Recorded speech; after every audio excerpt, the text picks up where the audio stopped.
ഹര ഹര മഹാദേവ്. അടുത്തതായി ക്യാമ്പ്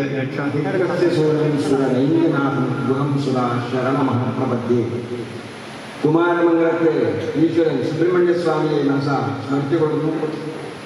വേദിയിലിരിക്കുന്ന മഹനീയ വ്യക്തികളെ, നമ്മുടെ സംഘസമാജത്തിൻ്റെ സെക്രട്ടറി, അതുപോലെ തന്നെ ശ്രീരാമൻ, അതുപോലെ തന്നെ നമ്മൾ വാഴുന്നവർ, ഈ ഉത്തരമേഖല സംഘടനയുടെ അധ്യക്ഷൻ, അതുപോലെ തന്നെ മറ്റുള്ള എല്ലാ വിശിഷ്ട വ്യക്തികളെ, കുട്ടികളെ, കുമാരമംഗലത്ത് ഈ സുബ്രഹ്മണ്യ സ്വാമിയുടെ സന്നിധിയിൽ 10 ദിവസത്തെ ഈ പഠന ശിബിരത്തിൽ നിങ്ങളെല്ലാം പങ്കെടുത്തത് നമുക്ക് അതീവമായിട്ട് സന്തോഷമുണ്ട്. ഈ സന്നിധിയിൽ നിങ്ങൾ വന്നു കയറുമ്പോൾ തന്നെ ഈ ക്ഷേത്രം കുറച്ചും കൂടി പാവനമായി എന്ന് എനിക്ക് തോന്നുകയാണ്.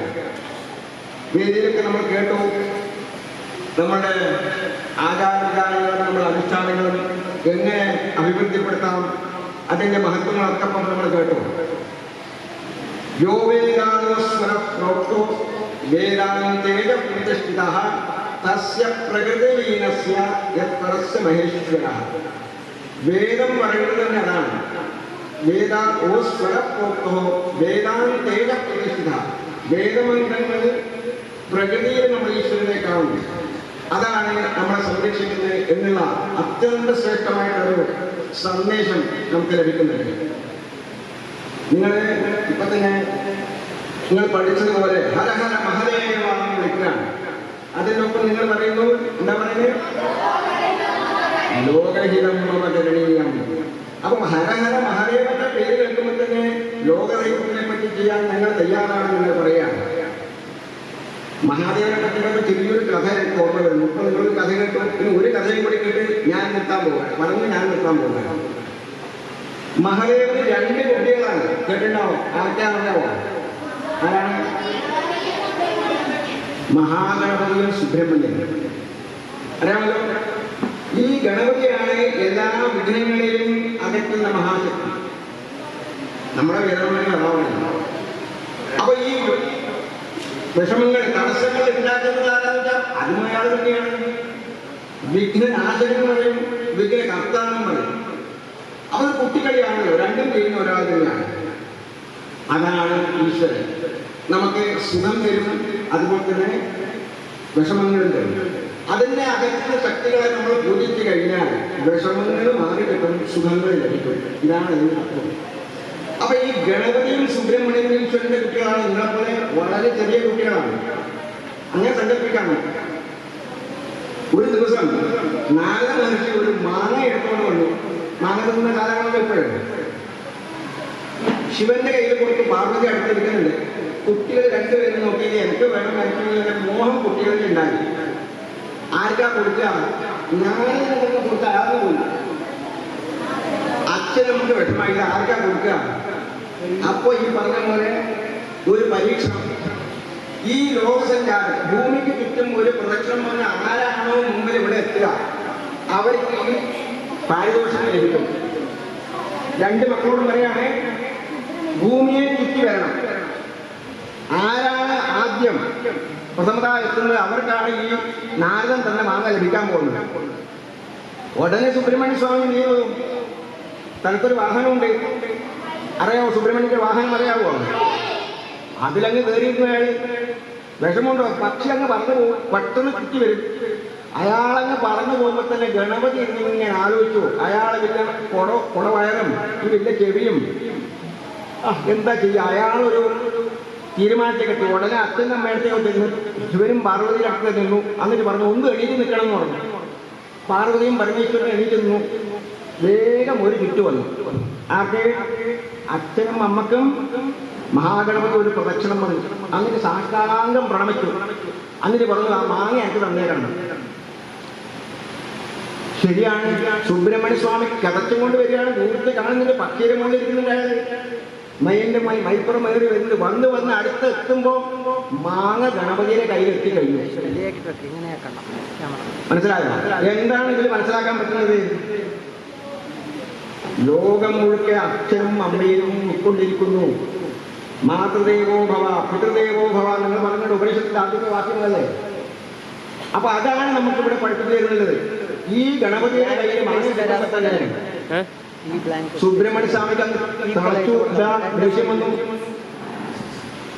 ഞാൻ ഇത്രയും കാലം ഓടി പ്രദക്ഷിണം വന്നിട്ട് ഇവിടെ എത്തുമ്പോഴത്തേക്ക് അച്ഛനമ്മക്ക് പ്രദക്ഷിണം വന്ന് ആ പാരിതോഷം കണ്ട് കിട്ടാണ്ടായതുകൊണ്ട് വിഷമം സുബ്രഹ്മണ്യ സ്വാമി.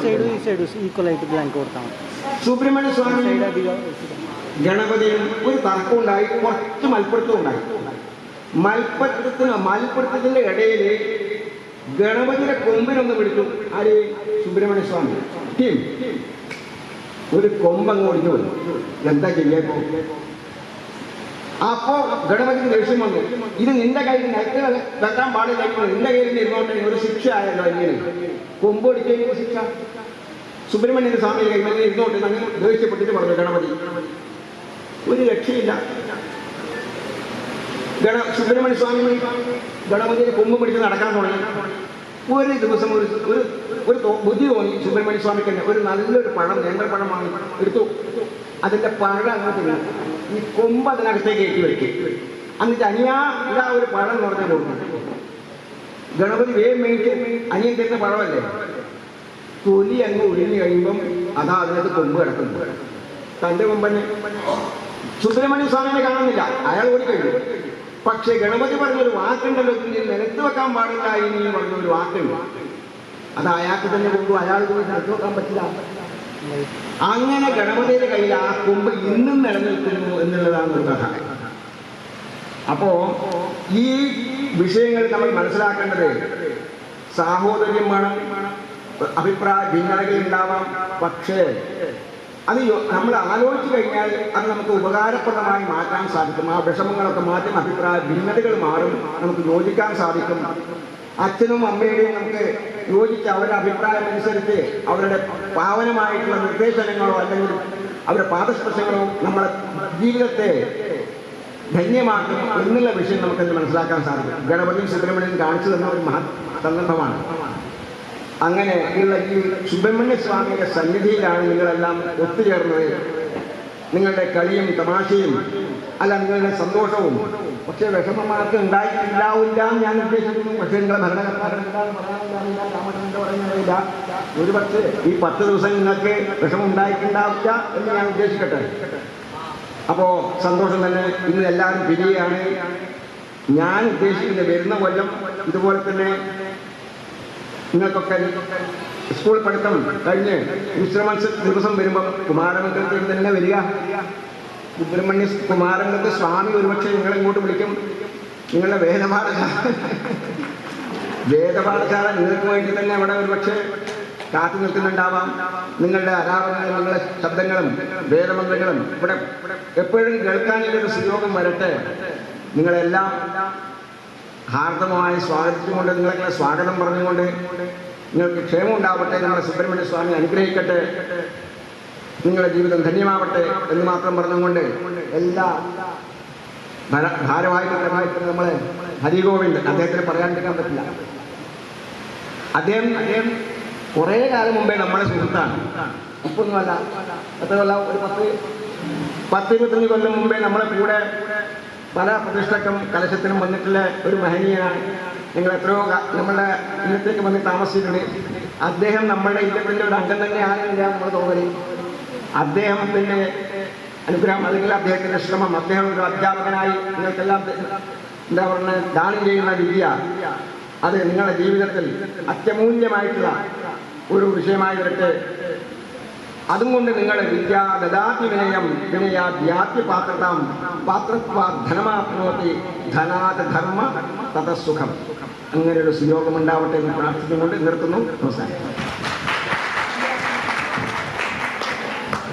എന്തായാലും അഖില കേരള ഹിന്ദു സമാജം ഉത്തരമേഖലയ്ക്ക് ഉണ്ടാക്കിയിട്ടുള്ള ഈ ഉന്നതി, അതായത് ഈ ക്യാമ്പ് നടക്കുന്ന സമയത്ത് ഇപ്പോൾ ഒരു 10ഓളം സ്ഥലങ്ങളിൽ നിന്ന് അടുത്ത വർഷ ക്യാമ്പ് ഞങ്ങളെടുത്ത് നടത്തണം എന്ന ക്ഷണം നമുക്ക് ലഭിച്ചിട്ട് ആ സന്തോഷം ഇവിടെ അറിയിക്കുകയാണ്, രേഖപ്പെടുത്തുകയാണ്. അടുത്തതായി നമ്മൾ